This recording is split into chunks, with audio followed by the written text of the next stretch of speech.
Como sempre, começamos o nosso programa invocando a Santíssima Virgem Maria e o Santo Padre Pio de Pietrelcina, para que roguem a Deus, Pai, Filho e Espírito Santo, que nenhuma injustiça se cometa nesse programa. Então, eu queria primeiro lembrar vocês do curso Introdução ao Método Filosófico, que vai ser realizado aqui em Colonel Heights, na Virgínia, de 29 de setembro a 4 de outubro. Ainda há vagas para o curso, só não podemos, a esta altura não podemos mais garantir o preço da passagem, quer dizer, a despesa do curso, a despesa em terra continua a mesma. Mas nessa altura, embora ainda exista vagas para o curso, não há mais vagas para o mesmo voo. Então, vai haver uma pequena diferença no preço da passagem. Vocês podem se informar pelos telefones 041 9974 4443, 041 3362-0200 ou 041 3262, não, o primeiro telefone é 3362-0200, o segundo é 3262-0100. Também queria aqui dar um aviso, estou particularmente feliz de poder dar esse aviso, porque há muitos anos a gente recebe pedidos de gravações de aulas e apostilas minhas de cursos antigos. Esse é um material imenso, são mais de 20 anos de aulas, umas gravadas em vídeo, outras em áudio e outras transcritas em apostilas, embora a maioria delas sem correção do autor. Quer dizer, uma apostila não é para publicação ainda, é um texto provisório apenas para informação dos alunos. E esse material imenso, finalmente, agora estará à disposição, né, dos alunos e visitantes no novo site que estamos inaugurando hoje, agora mesmo, nesse momento, que é o Seminário de Filosofia, que é, então, uma divisão, uma extensão do meu site, www.olavodecarvalho.org. O endereço do site é www.seminariodefilosofia.org. Então, quem os interessados, entra lá no site e vão se inscrever, pagar uma taxazinha ridícula, que é só de manutenção, que é R$35 por mês, ou R$35 ou $20, é a mesma coisa, e imediatamente receberão uma senha para ter acesso aos materiais lá. Então, todo mês nós vamos colocar lá pelo menos 5 ou 6 materiais novos. Alguns áudios, alguns vídeos e algumas apostilas. E isso tudo, cada mês, o material do mês anterior passa para o arquivo, onde poderá continuar sendo descarregado. Você pode ouvir online, assistir online, ou pode copiar para o seu computador com o compromisso formal de você não distribuir cópias disso. Então, todo mês entra um material novo. Quer dizer, novo não, é material, todo esse material velho, mas será ali divulgado pela primeira vez fora da sala de aula. E também, uma vez por mês, eu farei uma aula especial, nova, para os membros do site. Então, por R$35 por mês, você vai ter acesso a cursos que eu dei 20, 30 anos atrás. Então, nós começamos com um material não tão velho, começamos com um material de 2000, um curso de 2002, que foi dado em Curitiba, onde as aulas eram de 6 horas, 8 horas, algumas 10 horas de duração, em várias etapas. Todo este primeiro material que está lá do curso de Curitiba são vários arquivos, eles completam 6 horas de duração. E tem mais lá a apostila de um curso que eu dei no Instituto Goethe, em Salvador, Bahia, um curso sobre a arte de estudar, e mais 2 apostilas sobre a vida intelectual. Então, esse é o material deste mês. Então, mas é claro que aqueles que se inscreverem depois deste mês poderão ainda ter acesso a este material, porque ficará no arquivo. Tá certo? Será os materiais novos e os que estão no arquivo. Não deixem de dar uma espiada lá, www.seminariodefilosofia.org. Você pode ter acesso também tem um link na minha página, no www.olavodecarvalho.org, também tem um link para lá. Muito bem. Então, aqui, essa semana houve uma coisa interessante, saiu aquele artigo da Bárbara Gância, na Folha, com o título de Olavo viu o ovo. Evidentemente, aí uma insinuação do ovo da serpente. Isso também não era um ovo de galinha, um ovo de pato, nem nada, era um ovo de serpente, de dragão, né? Ou talvez, né, até um ovo do Lula. Né?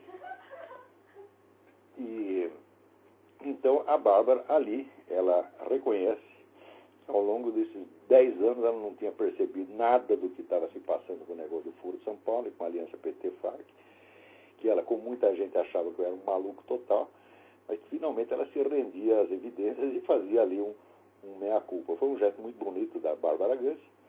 Então a minha esposa Roxane escreveu para ela, né, agradecendo o artigo, e recebeu a seguinte resposta da Bárbara. Prezada Roxane, fico feliz de que ambos tenham gostado. É evidente que, para efeito de impacto, exagerei ao dizer que sempre achei isso e aquilo do professor. Na verdade, o que sempre fiz foi admirar a sua verve e o seu distinto conhecimento. Muito obrigado pela gentil mensagem e um abraço, Bárbara Gance. Então, aí este belo exemplo de honestidade dado pela Bárbara Gance, infelizmente, não é imitado por muitos jornalistas, né? E não é imitado, não é porque os camaradas sejam burros. Alguns são, de fato, burros, tá certo? Mas vocês nunca podem esquecer aquele dado que saiu no Jornal do Brasil em 3 de maio de 1993, em que, naquela época, a diretoria da CUT já reconhecia que havia 800 jornalistas na folha de pagamento da CUT. Para que a CUT precisa de 800 jornalistas? 800 jornalistas dá para você tirar uma edição diária da Folha de São Paulo, mais uma do Globo e fazer mais uns 3 programas de rádio. Tá certo? E ainda vai sobrar. Agora, a CUT não edita nem mesmo, né, um jornalzinho semanal. Então, para que precisa de 800 jornalistas? É evidente que não é para fazer jornais para a CUT. Tá certo? É para não fazer jornalismo nos seus próprios locais de trabalho. E eles, então, né, obedecendo fielmente o compromisso assumido com os seus patrões, eles ficam quietos na hora que tem que ficar, e como dizia o velho, né, jornalista brasileiro Gondim da Fonseca, o jornal ganha pela notícia que não sai. Às vezes não é o jornal que ganha, mas o jornalista ganha. Né? Então, não sei se essas pessoas que eu vou mencionar agora estão na folha de pagamento da CUT. Espero que, sinceramente, que não estejam. Espero, sinceramente, que estejam agindo apenas por burrice. Hoje em dia, você esperar que um sujeito seja burro é o melhor que você pode pensar dele. Porque você tem que ver, ou é um canalha total, filho da puta, nojento, ou então é burro. Então, eu espero que seja por burrice. Porque o seu Alexandre Ultramari, né, que é um homem que é o chefe de reportagem lá da Veja, ele fez essa semana uma matéria dizendo que naqueles materiais colhidos no laptop lá das Farc, né, não havia nenhuma prova de que o Gilberto Carvalho, não é meu parente, Gilberto Carvalho, chefe de gabinete do Lula, houvesse ajudado a narcoguerrilha de maneira alguma, que ele já está limpando a barra do Gilberto Carvalho. Olha, o Gilberto Carvalho era membro do conselho editorial da revista América Livre, que é uma revista comunista pra caramba, publicada em parceria com as Farc. Quer dizer, você fazer uma revista com os fulanos, defendendo os seus interesses comuns, os seus planos comuns, sua estratégia comum, não é ajudá-los? O que é isso? Se não é ajudar, é o quê? É atrapalhar? Mas ficar neutro é que não é. Então, na verdade, este dado não está no laptop, né? Esse dado já era anterior, esse dado está publicado lá no site da América Livre, né? Vocês põem ali no Google, América Livre, daí você vai cair lá num site que é feito, aliás, por uma rede espanhola que está conectada a mais de 1000 organizações comunistas no mundo. O negócio é uma potência, tem dinheiro que não acaba mais, né? E, inclusive, ali você descobre alguns grupos, né, revolucionários no Brasil que você jamais suspeitaria a existência. Por exemplo, tem um grupo lá chamado Sabotagem, dedicado exclusivamente, vamos dizer, a sabotar a legislação de direitos autorais. Fazer pirataria, distribuir programas de pirataria, porque isso aí é corroer o capitalismo. Tem até isso, tem até esse tipo de canalha lá, né, com o seu site lá na rede. A rede chama Nodo 50. Né? Mas eu não tenho aqui o endereço certo da parte da América Livre, mas peraí, eu vou achar aqui. Já digo já. Aqui, www.nodo50 com número com algarismo 50.org, /América Libre. Vão lá que vocês vão achar essa revista. Na revista tem coisas muitíssimo interessantes, né?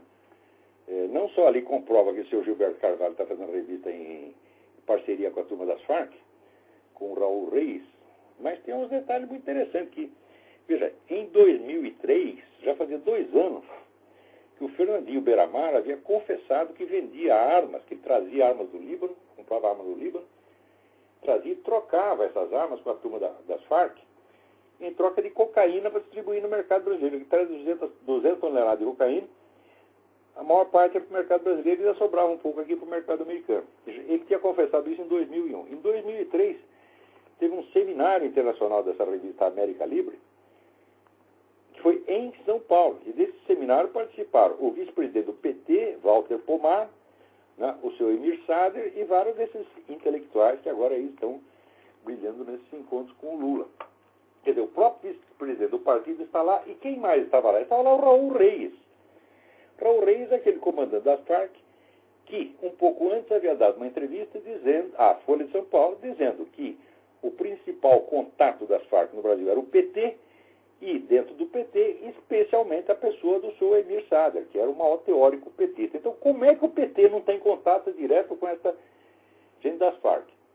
Agora, inventaram também a história, né, o governo está com a história, e tem muita gente que defende, da turminha aí, ou os que estão na folha de pagamento da CUT, até os que não estão nela, que fazem isso de graça, fazem isso por bondade e generosidade, né? Eles estão todos endossando essa coisa de que o PT só teve contatos com as Farc por motivo humanitário, porque estava preocupado com os reféns, coitadinhos, que estão lá presos, né? Na Farc são 3.000 reféns, né? Primeiro publicaram que era 200, depois subiu para 700, agora está em 3.000, né? Eu sei que é 3.000 mesmo, se não mais. Então, o PT estava assim, condoído desses reféns, o Lula chorava todas as noites, né? Ele acordava de madrugada, Marisa, não aguento mais, estou preocupado com os reféns, né? Então, o PT só teve algum contato com as Farc por motivos humanitários. Agora é o seguinte, a gente tem 18 anos de atas de assembleias e grupos de trabalho do Foro de São Paulo. Dá mais de 1.000 páginas. E você tem aí 21 números da revista América Libre, que é uma outra estrutura. A revista América Libre fazia o seu próprio seminário, seus próprios encontros internacionais, reunir toda essa putada lá. Eu li tudo. Não tem uma palavrinha a favor dos coitados dos reféns. Quer dizer, se estiver tão preocupado, né?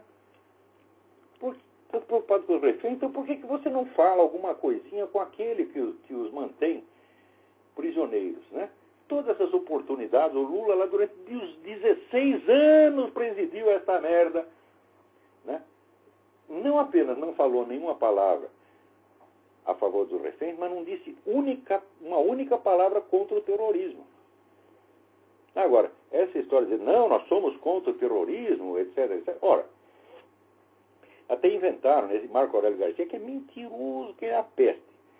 Né? Não, mas as Farc queriam contato com o Lula, mas nós não deixamos porque nós somos contra o terrorismo. Eu digo, olha, mas que coisa. Nessa época, eles não consideravam as Farc terroristas. Eles diziam, oficialmente a Farc não é terrorista. Se a Farc não é terrorista, por que você vai evitar contato com eles por ser contra o terrorismo? Olha, essa gente inventa cada mentira, mas é tão pueril.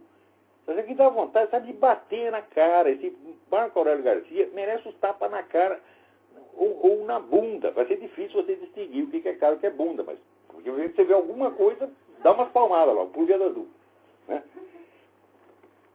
Então, o pessoal inventa essas coisas. Agora, o Alexandre Ultramari, que é o cara que escreve que o Gilberto Carvalho está inocentinho, ele deu uma conferência em Brasília, na UNB, onde ele dizia o seguinte: primeiro, ele confessava que sempre foi eleitor do PT, o que já é sinal de QI 12.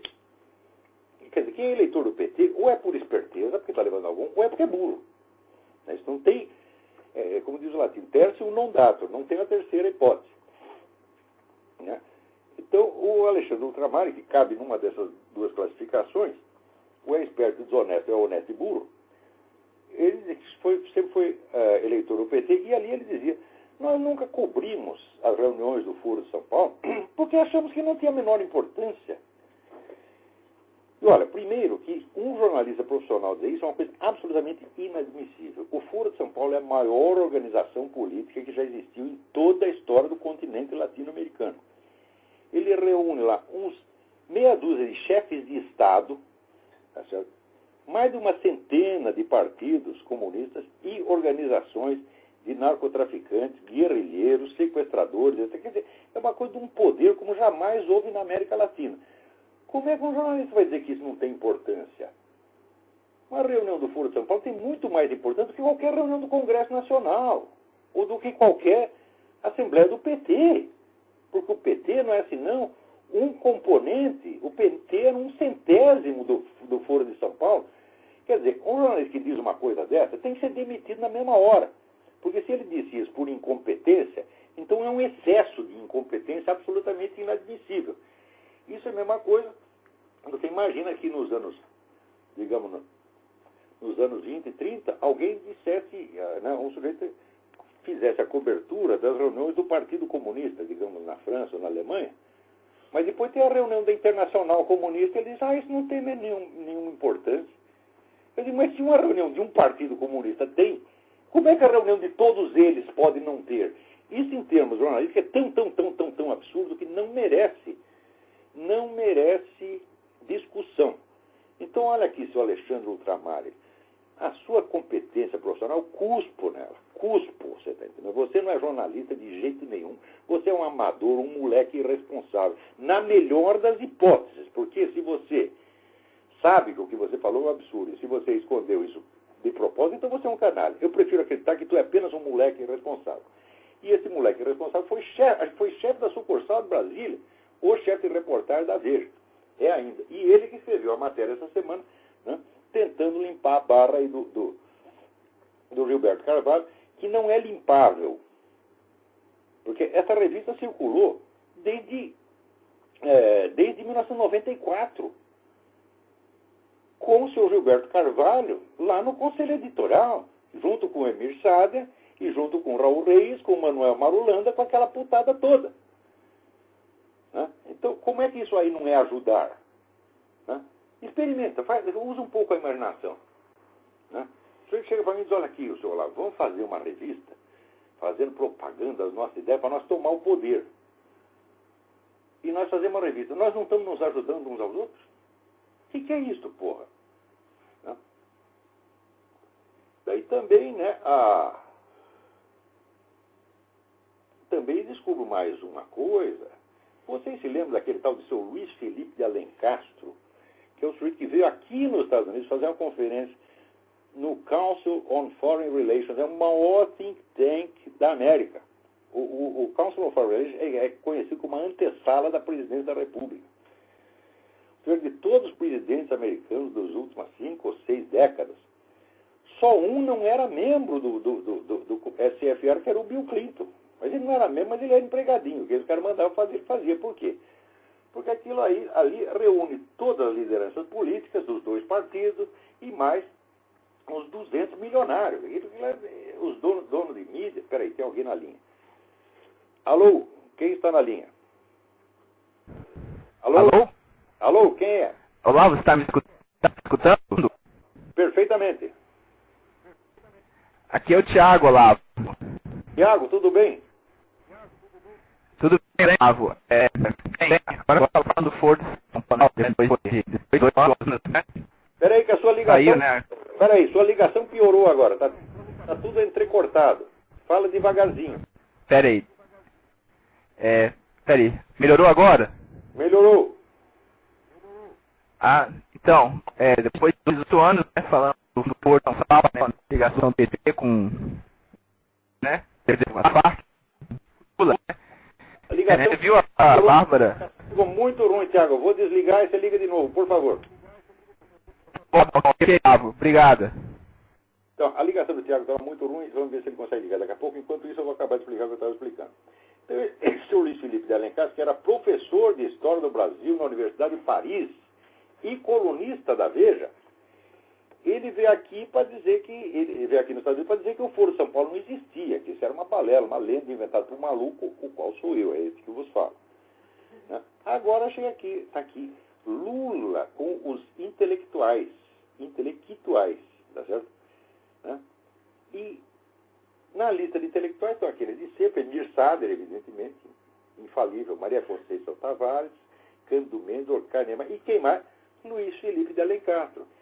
Ó, como é que esse canalha não sabia que o Foro de São Paulo existia se ele tem relações com essa gente, porra? Olha aqui, o Emir Sader é o diretor da revista América Livre, que é a voz do Foro de São Paulo. Se ele é amigo do Emir Sader, se ele é amigo dessa gente, como é que ele não sabe que existe Foro de São Paulo? Mesmo que ele tenha ficado sabendo depois, ele tinha obrigação de escrever um artigo retificando. Olha, eu disse aquilo, eu estava enganado, como fez a Bárbara Gância. Mas acontece o seguinte, a Bárbara Gância é mais homem do que esse cara. Isso aí não vale o que peida. Isso não vale o que peida. Assim, ou é desonesto, ou é vigarista, ou é de uma incompetência monstruosa. Porque os documentos do Foro de São Paulo eram acessíveis, ele tem formação de historiador. A primeira coisa que tu aprende em história é que a opinião do seu fulano, do seu ciclano, não interessa. Interessa o documento primário, a fonte primária. Ora, as fontes primárias sobre o Foro de São Paulo estão todas à disposição. Eu mesmo coloquei à disposição. E o desgraçado, em vez de ler os documentos, inventa da cabeça dele que a coisa não existe. Então, como é que o sujeito desse pode ser professor? Esse cara não pode ser professor primário. Como é que é colunista da Veja? Esse sujeito não pode escrever em jornalzinho de Grêmio. Mas o que se chama de vida intelectual no Brasil é isso. Você viu a entrevista do Paulo Coelho? Dizendo, ele disse que ele é o maior intelectual do Brasil. E pior é o seguinte, o pior é que ele tem razão. E o problema é exatamente esse. Você está entendendo? Agora, peraí, tem alguém na linha aí, vamos lá. Alô? Alô? Alô? Alô? Isso, fale mais alto. Tudo bem? Sou aqui, o Thiago, de novo. Melhorou um pouquinho, tem que falar agora? bem devagar. Ok. Eu achei um site, um blog muito interessante na internet, né? Que chama antarcticus.blogspot.com. Como é que é? É bem interessante ele porque... Repita o nome do site, por favor. antarcticus.blogspot.com. Olha, eu não entendi o nome do site, eu espero que os outros ouvintes tenham percebido, tenham entendido. Fala sobre a Antártida, né? As expedições que os países fazem, né? E... Tô ouvindo mal, mas tô ouvindo. Tá. Então, eu tento que...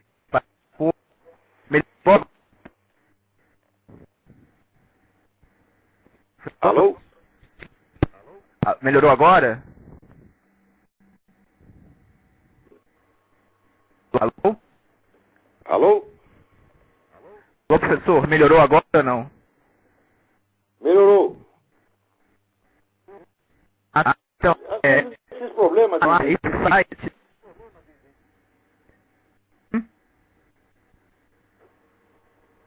Olha, tá impossível essa ligação. Alô? Tá impossível. Eu vou tentar então. Até mais. Até mais, obrigado. Tentem mandar as coisas mais por escrito, né? Porque às vezes a gente perde muito tempo com esse negócio de ligação ruim. Né? Mas vamos continuar aqui. Né? Não sei se... Agora, o seu Luiz Felipe de Alencastro e o seu Alexandre Ultramari não são os únicos que estão aí dando mau exemplo. Né? A Eliane Cantanhede também escreveu uma coluna lá para limpar a barra, dizer, não, ali não tem nada, aquilo ali tudo não quer dizer nada. Eu digo, olha, em primeiro lugar, temos que dizer o seguinte, esse material que foi colhido nesse laptop, ele ajuda a esclarecer muita coisa, mas ele não é necessário para provar a aliança PT-FARC. Essa aliança já está provada há muitos anos, eu já disse isso milhares de vezes, eu repito, está provada há muitos anos pelas atas do Foro de São Paulo e pelas atas dos seminários da revista América Libre. Tá certo? Que, anote bem. Dizer que o PT não teve contato, não, teve contato, anualmente teve vários contatos, porque além da Assembleia tinha grupos de trabalho do Foro de São Paulo que estavam praticamente em reunião permanente. Se não tinha reunião numa cidade, tinha reunião em outra. E essa turma tem dinheiro a dar com pau, então eu viajava toda hora, ia para a cidade do México, para a Argentina, para Cuba, para o Raio Parta, e toda hora dá grupo de trabalho. O contato era permanente, permanente. Agora, além do Foro de São Paulo, tinha essa segunda estrutura, esse segundo canal de comunicação, que eram os seminários da América Libre, que não são seminários do Foro de São Paulo, são promovidos pela revista, são independentes também. E lá também estava sempre essas mesmas turmas, estava lá Raul Reis, Manuel Marolanda, essa putada toda, tá, e a turma do PT sempre lá. E não é só um militante do PT, não, é o vice-presidente do PT, Walter Pomar. E eu sei que ainda em 2001, num desses encontros, o Lula estava lá, num dos encontros da América Livre. Eu não tenho a data, por quê? Porque esse site da América Livre, provando a má intenção, provando que é uma coisa clandestina, sacana, né, não coloca os anos, não coloca, põe dia e mês, mas não coloca ano de nada. Então você tem que ir descobrindo por comparação, pelas referências, etc, etc. Por exemplo, o Lula se refere, vamos dizer, à campanha presidencial que já tinha acabado ali. Então, isso deve ter sido logo depois da eleição dele em 2002. Né? Então, que ele estava lá, ele estava com a locução: que tipo de socialismo queremos? Né? Então, tá aqui, houve um tempo durante a campanha que eu dizia ele está falando para esse da campanha. Então, a campanha ou estava no fim ou estava em curso. Né? Então, o Lula estava lá, como ele não encontrou Raul Reis, não encontrou Manuel Marolanda, não encontrou ninguém das partes do Mir chileno. Em segundo lugar, vocês viram, no movimento comunista há uma longa tradição de articulação ou concomitante ou alternada, né, ou explícita ou implícita, dos meios de luta legais com a violência criminosa. Isso desde milênios, sempre foi assim, em todo lugar é assim. Você sempre tem onde é a parte clandestina da atuação e tem a parte pública. Sempre teve. Né? E o comando da operação, por regra leninista, que ainda está em vigor, está sempre na parte clandestina. Quer dizer que o que você vê da atuação pública não é o mais significativo. O comando está sempre no subterrâneo. Né? E isto ali no Foro de São Paulo é bastante visível. Porque enquanto eles estavam fazendo essas campanhas, etc., prosseguiam o narcotráfico, sequestros, assassinatos, contrabando de armas, etc, etc. Ao mesmo tempo que prosseguia isso, a outra parte, que é a parte legal e aparentemente decente, o que fazia? Ela não dava tiro, ela não fazia sequestro, mas ela fazia a proteção legal e política para os envolvidos nas atividades violentas. Né? Qualquer militante do MIR chileno, dos sequestradores, ou das Farc, que fosse preso no Brasil, imediatamente tinha mobilização nacional para defender o sujeito. Não foi só no caso do Medina, não, do chamado Padre Oliveira Medina. Com os sequestradores da Bílio Diniz e do Washington Oliveira foi a mesma coisa. Qualquer um dessa gente. Esse é um acordo, meu Deus do céu. Quer dizer, tem um lá que está dando tiro e o outro está dando respaldo legal, jurídico, jornalístico, etc., para livrar a barra do cara. Sempre foi assim, é a coisa mais lógica do mundo. Agora, se essa colaboração não configura um crime de formação de quadrilha, eu não sei o que configura, que raio de coisa, que raio de fenômeno é esse, que nome vamos dar para isto. Tá certo? Então, a prova de todos esses crimes já existia nas atas do Foro de São Paulo e dos... Aqui, no número 18 da América Livre, 6º Seminário Internacional, Socialismo, Experiência e Perspectiva. Está lá, Leonardo Boff, Emir Sader, Tasso Genro, tá certo? Né? Frei Beto, tudo junto com a turma das Farc, pô. E depois sai na revista também com a chancela das Farc. Quer dizer, se isso não é ajuda multa, eu não sei o que é. Agora, você vê, essa semana, na mesma semana que a dona Eliana Cantanhede disse que não, ali não tem nada, não indica nada, está aqui, o Reinaldo Azevedo bota lá, né, a cartinha do Raul Reis, né, a um militante não identificado, dizendo: bastante significativa a solidariedade dos partidos comunistas do Brasil e de outros países com a luta das Farc. no empenho de impedir a extradição do padre, né, Francisco Medina, que eles chamam de Padre Medina.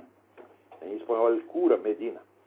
Existe no Brasil um importante grupo de amigos solidários conosco, no qual há sindicalistas, professores, congressistas, ministros, advogados e personalidades ocupadas e pressionadas pela libertação imediata de Camilo, que é o codinome lá, um dos codinomes do Olivério Medina.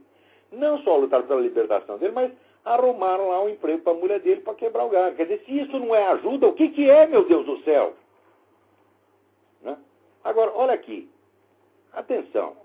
Se tem alguma autoridade ouvindo isso, que isso talvez não tenha no momento, mas depois na versão que fica gravada, alguém vai ouvir. Atenção aos seus deputados, seus senadores, né?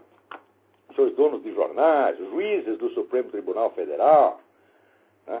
Comandantes militares, né? Intelectuais. Aqui, minha gente, eu não estou falando de nenhum Fiat Elba. Eu não estou falando de nenhuma doação de R$1.000 para a Fundação Procarente de Canapi. Eu não estou falando de nenhuma daquelas merdinhas perante as quais os senhores se mostraram tão indignados no tempo do Collor, a ponto de caçar um presidente, forçá-lo à renúncia, tá certo? Sendo que depois esse presidente foi inocentado de todos os crimes, mas não teve o seu mandato de volta e não teve a sua carreira política de volta. A carreira política está destruída. Quer dizer, vocês ficavam indignados porque deu R$1.000 para a Fundação Procarente. Agora eu estou falando aqui, tá certo, da maior articulação, maior concurso de crimes observados ao longo de toda a história latino-americana, envolvendo sequestro, envolvendo manter, vamos dizer, em cárcere privado 3.000 pessoas. Sem contar, vamos dizer, todos esses contatos que tem das Farc treinando a turma do MST para fazer guerrilha urbana, das Farc treinando a turma do PCC, enquanto a Farc treina o PCC para matar vocês, desgraçados, tá certo? Tá lá o seu Greenhalgh, tá lá o seu Emir Sader, tá lá todo o PT, toda a cúpula petista, protegendo o agente das Farc. E vocês são covardes demais para perceber que esse mal está sendo feito. Você quer, sabe aquele negócio? Senta que o leão é manso. Quer dizer, todos vocês que fingiam indignação contra o Collor, vocês faziam isso porque o Collor era um só e vocês eram milhões. Daí vocês ficaram todos valentes. Tá certo?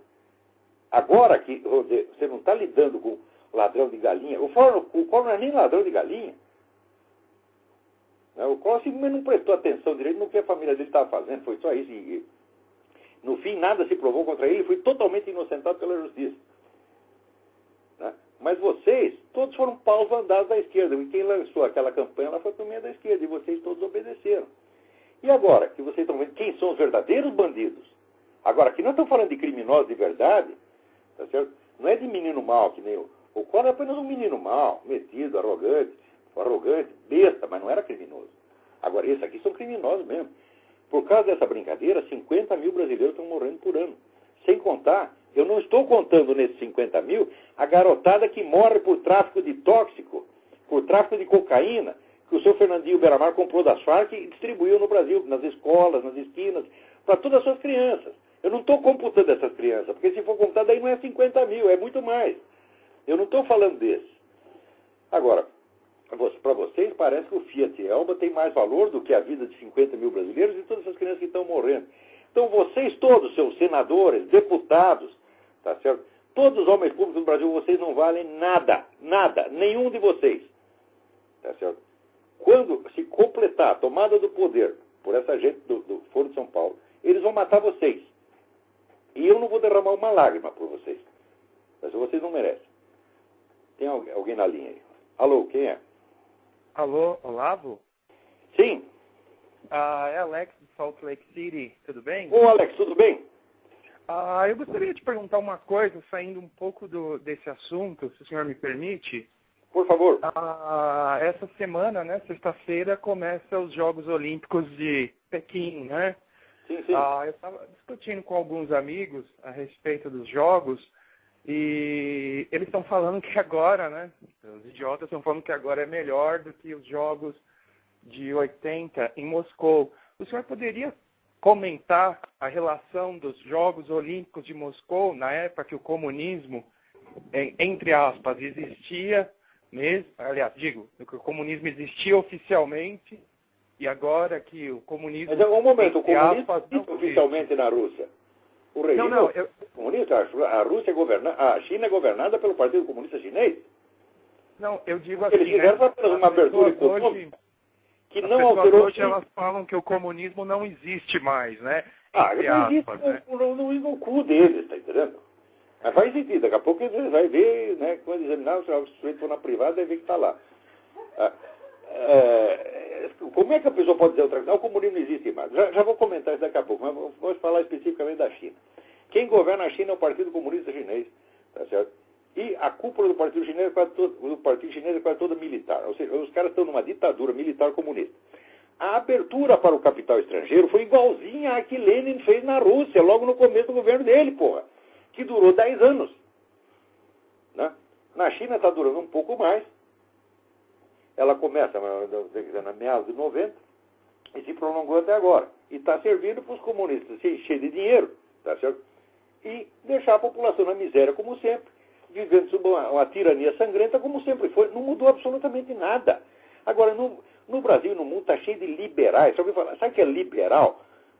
Liberal é a pior raça que existe. Porque essa turma liberal, eles só pensam em dinheiro. Então eles acham assim, se abriu para o capital, logo vem, para abrir para o capital estrangeiro, logo vem a liberdade. Como? Você já faz 18 anos que o negócio está assim, não abriu nada. Se abrir para o capital estrangeiro trouxesse liberdade, jamais teria havido a ditadura comunista na Rússia. Porque Lenin, a primeira coisa que ele fez foi a chamada NEP, Nova Economia Política, que abriu para o capital estrangeiro e permitiu a propriedade privada. Ao mesmo tempo que ele fazia a economia, ele estava montando o esquema de opressão política através do partido, que é exatamente o que estão fazendo no Brasil. Quanto mais abre a economia, mais concentra o poder na mão do PT, porra. Vocês não estão vendo? Isso é clássico no comunismo. Agora, liberal, o que faz? Eles querem dar a impressão assim, eles usaram eles têm um jargão, né? Uma gíria, um vocabulário que diz assim, nós temos que dar a impressão que nós somos mais progressistas do que o comunismo. Então nós representamos o progresso e eles representam um atraso. Eles são os dinossauros.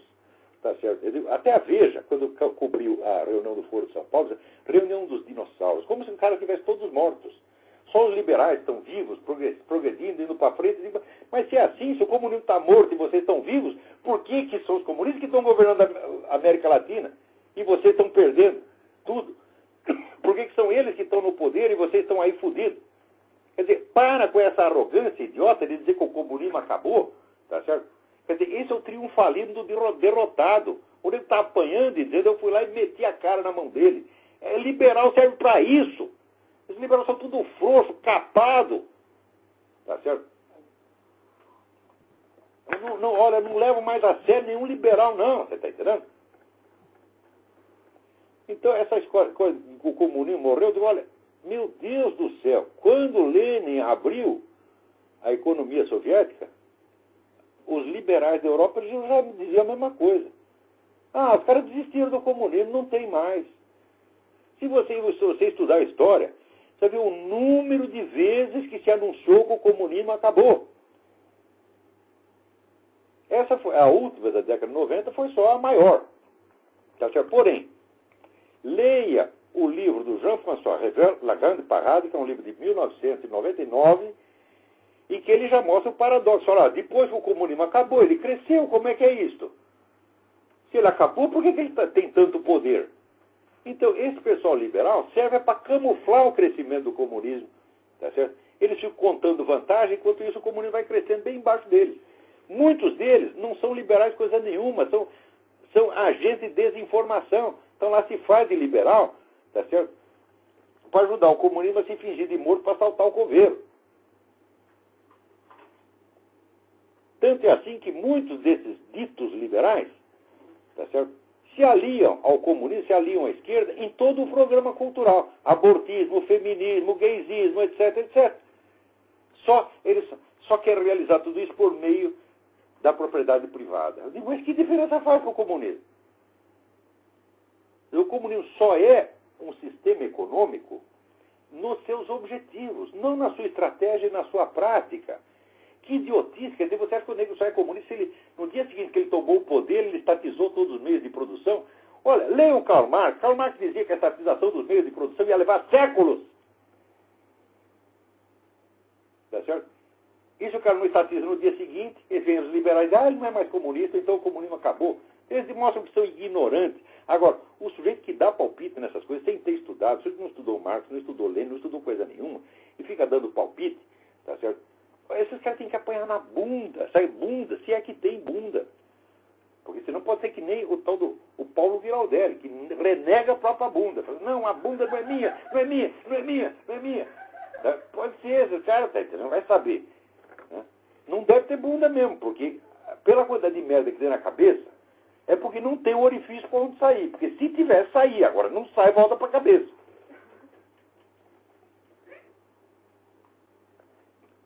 Agora aqui, ó, outra frescura que tem no Brasil, frescura, vamos lá, outra frescura. Está aqui, o seu Tarso Genro está negando que, com esse negócio de instaurar uma audiência pública para definir responsabilidades civis e criminais de agentes do Estado que praticaram crimes de tortura durante a ditadura, ele diz que isso não é revanchismo de maneira alguma. Né? E os militares ficam dizendo, não, é revanchismo, é revanchismo. Pela primeira vez, eu sou obrigado a concordar com o seu Tarso Genro. Isso não é revanchismo de maneira alguma. Se fosse mero revanchismo, seria uma coisa moralmente deplorável, mas não teria grande importância, seria apenas uma vingancinha. Isso não é revanchismo. Isso é uma obra de engenharia, isso é uma obra estratégica de enorme importância para destruir e subjugar as Forças Armadas. Tá certo? Desmoralizar, bater tanto na turma das Forças Armadas, bater tanto que o sujeito acaba se apaixonando. Tá certo? Né? Não tenha esse seu brigadeiro Ivan Frota, que eu já disse que é uma besta quadrada, né? Que ele, para proteger a Amazônia, ele foi lá buscar contato com as Farc, quer fazer aliança com as Farc e Hugo Chávez, para fazer a guerra do povo inteiro contra o Império Americano. Como se quem está na Amazônia fosse os Estados Unidos e não a ONU. Né? Então, é para isso que serve. E tem muito milico burro que cai nisso. A maioria não. Tem muita gente que está entendendo tudo. Né? Aquela turminha do jornal, aliás, falando nisso, Jornal em Confidência, do Coronel Miguel, lá de Minas Gerais. Essa turma entende o que está acontecendo. Agora, tem muito jeito metido, tá certo? Burro, palpiteiro, né? Que acaba trabalhando para a esquerda. Agora, aproveitar e dizer uma coisa para vocês. O Jornal em Confidência, que já dura há anos com esforço de alguns, né, militares e civis, heróicos, verdadeiros patriotas lá de Minas Gerais, o jornal finalmente está com dificuldade financeira. E vocês têm que ajudar. O jornal está fazendo uma campanha de coleta de fundos. Vocês, por favor, procurem na internet o jornal em Confidência e botem o seu dinheiro lá. Você está entendendo? Dê o que puder. Tá certo? Se quiser dar 100, dá, 200, dá, se tiver 1.000, dá, se tiver 10 mil, dá, se tiver 100 mil, dá, se tiver 1 milhão, dá. Porque esse jornal honra as Forças Armadas. Tá certo? Não é que nessas publicações daquela merda daquela Escola Superior de Guerra, né, que ficam, né, os idiotas aí fazendo essa... Quer dizer, sempre que vê um estrangeiro na Amazônia, diz, é gringo, então é americano. Já que tudo que é estrangeiro é americano. Tá? Você vê. Alô, tem mais alguém aí na linha? Alô? Alô?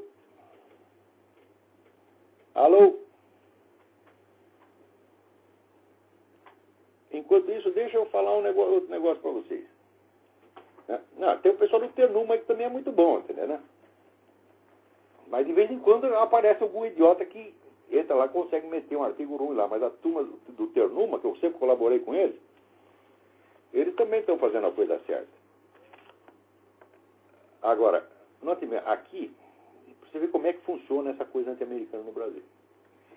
Eu digo, existe na mídia brasileira desinformantes profissionais. Por exemplo, a gente fala de desinformação, hoje em dia o pessoal já diluiu o sentido da palavra desinformação.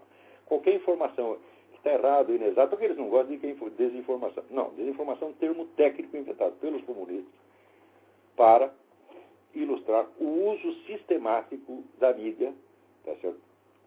Como veiculadora de informações falsas para órgãos de governo, de modo a manipular decisões políticas. Não é só para enganar povão, não. Então aqui, o leitor aqui, o Landvele Lucena, tá certo? Me manda aqui uma matéria. A matéria já é velha, mas vale a pena comentar. Saiu na coluna do Boechat, em 2007. General americano Patrick Hughes ameaça intervenção na Amazônia brasileira por questões ambientais. E daí está lá na www.meioambientehoje.com.br. Segundo informou o jornalista Ricardo Boechat, inicialmente no programa Bom Dia Brasil da TV Globo, e confirmando depois em matéria publicada em O Globo, aspas, uma plateia de professores do Instituto de Tecnologia de Massachusetts presenciou na quinta-feira passada um momento histórico. Pela primeira vez, uma autoridade do alto escalão dos Estados Unidos defendeu em público a intervenção militar norte-americana na Amazônia. A autoridade em questão foi ninguém menos que o general Patrick Hughes, atual diretor da Agência de Inteligência das Forças Armadas Norte-Americanas, Defense Intelligence Agency, DIA. Bom, muito bem. Deixa eu contar uma coisa para vocês. Essa notícia saiu em 2007. Vou mostrar como é que isso funciona. Em 2007, já fazia anos que o general Patrick Hughes tinha saído da DIA e tinha sido transferido para a Homeland Security, Segurança Interna, onde ele não dá nem meio palpite em matéria de política externa. E por que o general Hughes foi parar lá? Por quê? No tempo que ele estava na DIA, tinha lá uma agente chamada Julie Sir. A Julie Sir estava acompanhando de perto, tá certo, todas as atividades do Al-Qaeda e passava relatórios importantíssimos, tá certo, mostrando planos da Al-Qaeda. E um dia esse general teve um problema com ela e botou a mulher para fora, tá certo. Acontece o seguinte, que os relatórios dessa Julie Sears, se fossem lidos com atenção, teriam dado para prevenir o 11 de setembro. E o general, por uma vaidade, botou essa mulher para fora, que estava fazendo um trabalho magnífico. O deputado republicano conservador Dana Rohrabacher fez um discurso cagando na cabeça do general. Esse discurso já é de 2004. Em 2004, o general já não estava mais na DIA, já estava na Homeland Security. Mais ainda, essa declaração de que ele disse que se o Brasil criar problemas ecológicos, os Estados Unidos devem intervir militarmente, né? Ele não pode ter feito no posto que ele ocupa agora. Isso seria, vamos dizer, um escândalo. Quer dizer, o cara da Homeland Security falando sobre política externa. Tá certo? Eu já perderia o cargo até na Homeland Security. Mas acontece que, você procurando direitinho essa afirmação, você vê que ela já era citada em trabalhos acadêmicos de 2001. Quer dizer, ninguém falou isso antes de 2001. E em 2007 sai no Brasil dizendo que o cara falou semana passada. Ou seja, o general já tinha perdido qualquer autoridade na política externa, já estava removido da Homeland Security, e já fazia pelo menos 7 anos que ele tinha falado isso. Isso é o que se chama de desinformação. Várias vezes. Tá certo? E eu já peguei turma da mídia brasileira fazendo isso, deslocando data para mudar o sentido dos acontecimentos. E é sempre no sentido anti-americano. Eu peguei um artigo daquele cidadão, seu Maierovitch, que era o homem lá da polícia, das drogas, que fazia exatamente isso, deslocava, pegava uma declaração do sujeito da... Aliás, não foi só ele não, mas eu peguei toda a grande mídia brasileira. Pegou a declaração de um cara da ONU, tá certo? Para inocentar as Farc, e mudou 5 anos a data que o sujeito falou. Procurem lá no meu site, www.oladocarvalho.org, vocês vão ver do que eu estou falando. Então, agora, o general Patrick Hughes, vocês podem tirar o cavalo da chuva. O general Patrick Hughes não invade nada, você está entendendo? E não tem nada a dizer sobre isso. Então, para mostrar como é que isso não é erro jornalístico, isso não é só distorção. Quer dizer, um moleque está com raiva dos Estados Unidos, então faz uma matéria contra os Estados Unidos. Não, isso aqui é característico. Por quê? Porque o cidadão noticia isso e diz que os militares brasileiros estão revoltados. Eles não podem estar revoltados, porque é ele que está dando a notícia. Ele não pode ficar revoltado antes da notícia. Essa notícia não podia ter saído em parte alguma, porque era 2001, tá certo? E como é que eles iam estar revoltados, né, com o fato que não aconteceu? Né? Então, isso aí é desinformação. Um dia eu vou dar a lista de todas as pessoas que fazem essas coisas na mídia brasileira. Eu vou dar o nome deles um por um e mostrar todos os casos que fizeram. Isso é desinformação. Tem gente aí que trabalhou para a KGB, tem gente que está na folha de pagamento da KGB até hoje e nada se investiga. Uma vez eu propus a empresários e militares brasileiros, né, que contratassem um historiador russo. A gente tinha um contato com um historiador russo que falava português e que estava lá em Moscou, para que ele fizesse a pesquisa ali nos arquivos do partido, no tempo que estava totalmente liberado, para dar o nome de todas essas pessoas. Agora, notem bem, no livro do Christopher Andrew, The Sword and the Shield, sobre a KGB, diz que até o embaixador, o sujeito que era embaixador no Brasil no meio da década de 70, embaixador do Brasil em Moscou no meio da década de 70, era agente pago da KGB. A atuação da KGB no Brasil foi tão intensa que a KGB chegou a botar grampo na sala do então presidente da República, João Batista Figueiredo. Agora, o pessoal fala da CIA, quando você diz, me dê o nome de um agente da CIA lotado no Brasil, não aparece um. Alô, quem é? Alô? Alô? Alô, Olavo? Eu? Aqui é o Guilherme de Campinas, tudo bom?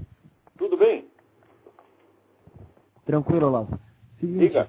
eu comprei recentemente o livro Insight, do Bernard Lonergan. Isso é uma maravilha. Só que o livro é muito abrangente. Eu queria algumas dicas, um plano de estudo para abordá-lo, para encarar esse livro. Olha, eu sugiro o seguinte, você comece com o livro Knowledge and Being, Conhecimento e Ser, que é, vamos dizer, um resumo explicativo que o Lonergan fez do Insight. O Insight é, sobretudo, uma sequência de exercícios. E não basta ler, você tem que fazer os exercícios do livro para entender onde é que o Lonergan quer chegar. O que ele quer mostrar para você é por que a inteligência intelige. Por que nós não somos tudo burro que nem o Alexandre Outramare e a Eliane Cantanhede. Ele quer explicar esse milagre da inteligência humana, né? E ele faz isso através de uma sequência de práticas e exercícios. É por isso o livro não é obscuro. O livro é difícil porque você tem que fazer as práticas. E o livro tem 1000 páginas. Então, vamos dizer, olha, você levar 2 anos para você ler o Insight do Lonergan, você não fica complexado com isso, não. Agora, no Knowledge and Being é um livro teórico, onde ele explica esse empreendimento. Então, é melhor começar por aí. Ajudou em alguma coisa a minha explicação? Ajudou bastante. Eu mando um abraço aqui do pessoal aqui da vigilanciademocrática.org para você e para sua família. Boa sorte. Muito obrigado. Boa sorte para todos vocês. Não esqueça de visitar o meu site do seminário de filosofia.org e não esqueça de dar uma ajuda para a turma do Inconfidência. São os maiores patriotas do Brasil. Ok, Olavo. Muito obrigado. Obrigado, viu? Agora, tem aqui um cidadão que me pergunta assim, uma coisa interessante. Ele pergunta, mas afinal de contas, por que foi... Eu estou procurando aqui o e-mail dele, não acho o nome, pô. Mas ele vai saber que é dele que eu estou falando. Ele me pergunta, afinal de contas, por que você deixou de ser militante esquerdista? Como é que você... aqui. É o João Cláudio. Esse outro programa, o senhor dizia que quando era esquerdista, mentia para si mesmo, que depois de 40 anos a situação mudou. Dentro dessas coisas, quero saber como e por que o senhor viu que a esquerda era ruim. Como foi o processo?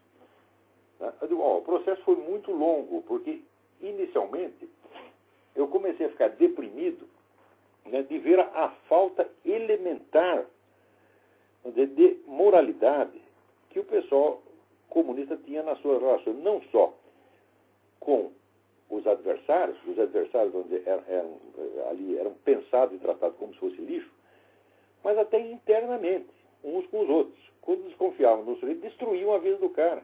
Eu acho que eu contei aqui nesse programa a história do próprio sujeito que me cooptou para o Partido Comunista e que depois o pessoal da cúpula do Comitê Estadual desconfiou que o sujeito tinha uma ligação, que era um espião, coisa que ele não era, e destruiu a carreira do sujeito assim em 2 semanas. O cara era um jornalista relativamente importante, foi excluído da profissão, não é que ele não entrava numa redação. Você vê o poder que o Partido Comunista tinha. E ainda tem, com outros nomes, o Partido Comunista ele não cessou de existir, ele se diversificou em várias organizações. Né? Então, hoje está mais poderoso do que naquela época. Então, ele simplesmente chutou um sujeito para fora da profissão, o cara virou um mendigo, bêbado, destruíram a vida do cara. Eu vi isso com meus próprios olhos. Né?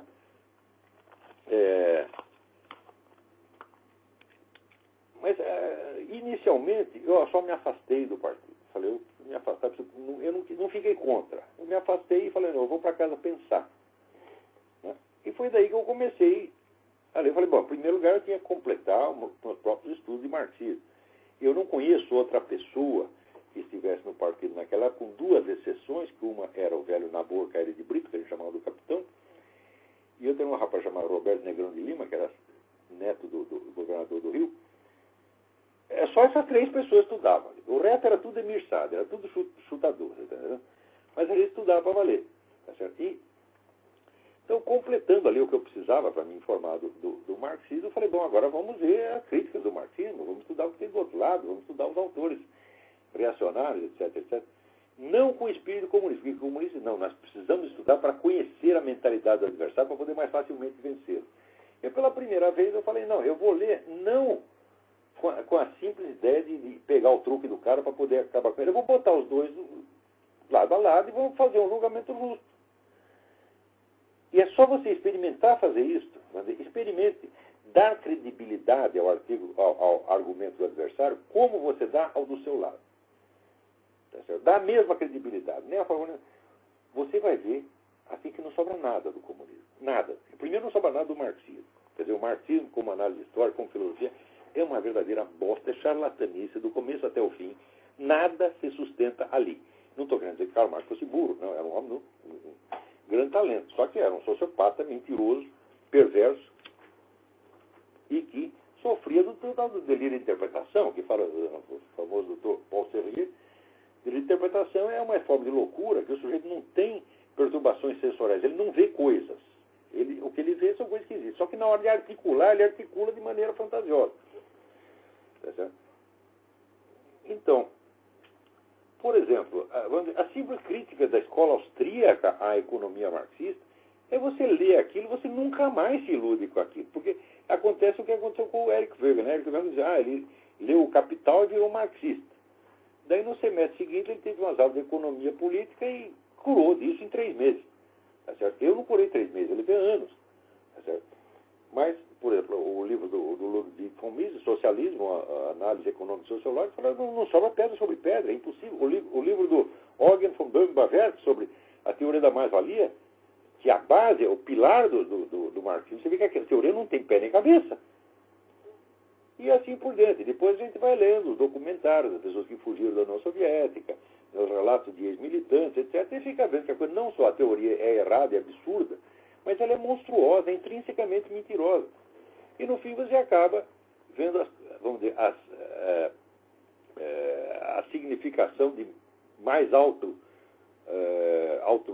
é que se diz? Significação mais alta que a coisa tem, que é realmente isso aí tudo sai de seitas demoníacas antigas. A origem do marxismo é a origem de seita satânica mesmo, não é outra coisa. Quer dizer, lê o livro do rabino Marvin Antelman, To Eliminate the Opiate, e você vai ver o que foi. É a origem de heresiarcas, tá certo?